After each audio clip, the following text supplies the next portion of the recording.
Hello everyone, my name is Zihao Yang. I'm the presenter of this paper, Reconstruction versus Generation, Taming Optimization Dilemma in Latent Diffusion Models.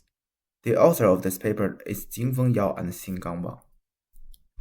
Firstly, let me briefly introduce the diffusion model.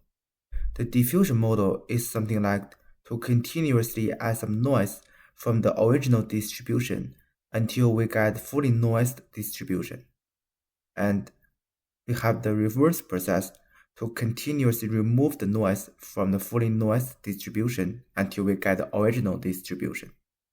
In this scenario, we have the original images and we continuously add some noise to the original image until we get the Gaussian noise. And we can reverse this process to generate some pictures of what we want from the Gaussian noise.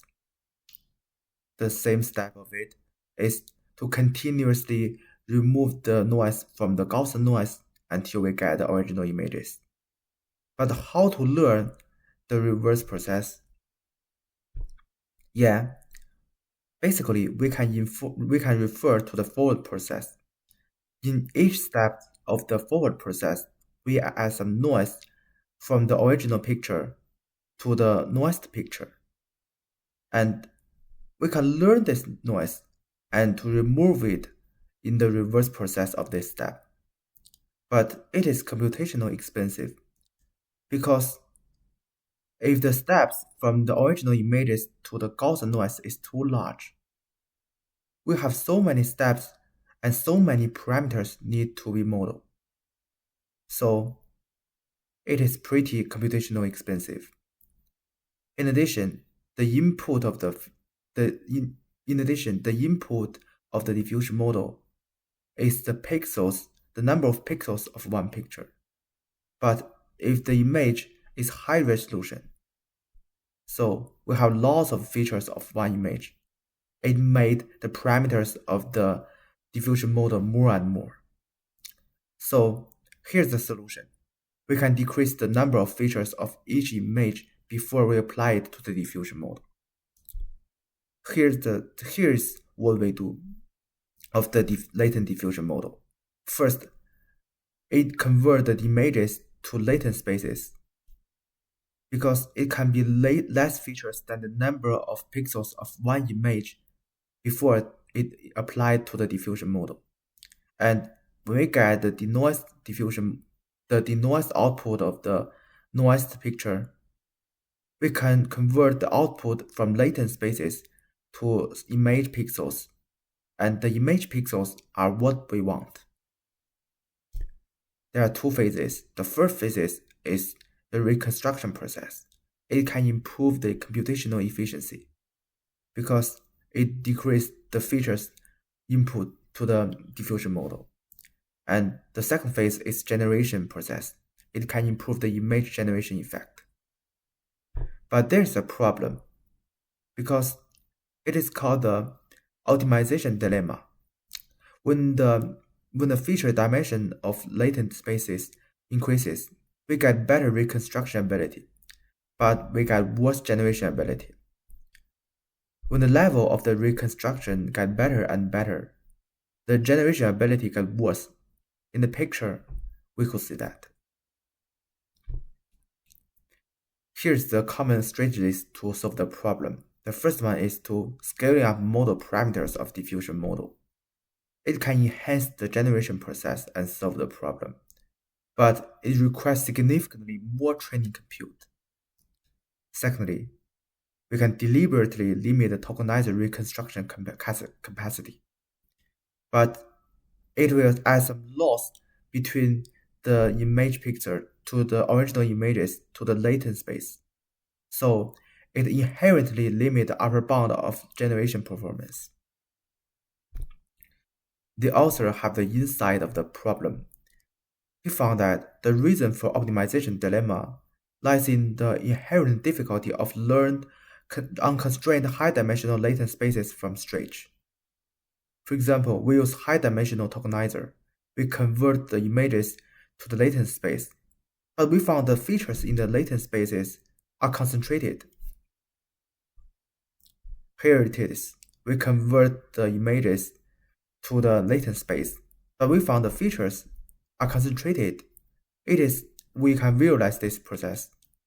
In this picture, we could see that the useful features are very concentrated, though there are lots of unuseful pixels in this picture. And we put it to the forward process, to the random noise, and when we get the output of the denoising, because of the inherent characteristic of diffusion model, there is some uncertainty of the features are not in the concentrated area. So the reconstruction process from the latent space to the original pixel space will fail. So the overall generation ability will degrade based on that. The vision foundation model is something like to convert the images to some features and apply these features to different tasks. The features are representative and good features because we learn this vision foundation model to better and better apply those features to a variety of tasks. So we can see that those features are very good features that we can use to constrain the latent space. Here, the author put forward a new method for optimization dilemma. It used two laws to constrain the inherent distribution of the latent space. The first is KL loss. It can constrain the encoded visual tokens with a preset distribution, for example, the Gaussian distribution. It can keep the latent space well-behaved and structured. And the author newly proposed the VF loss. It can constrain the visual tokens with the output of vision foundation models. And it can make the encoded features more and more similar with the features generated by VF models. The first one is marking cosine similarity loss of VF loss. Before applying to diffusion model, it is easy to compare each element between feature matrix in latent space to feature matrix from VF output. Because we can use a transformation matrix to convert the original feature matrix in latent space to the feature matrix with same dimension of output of VF.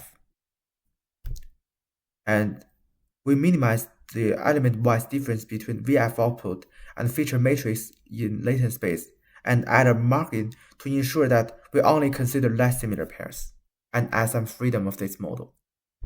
And the next one is the marginal distance matrix similarity loss.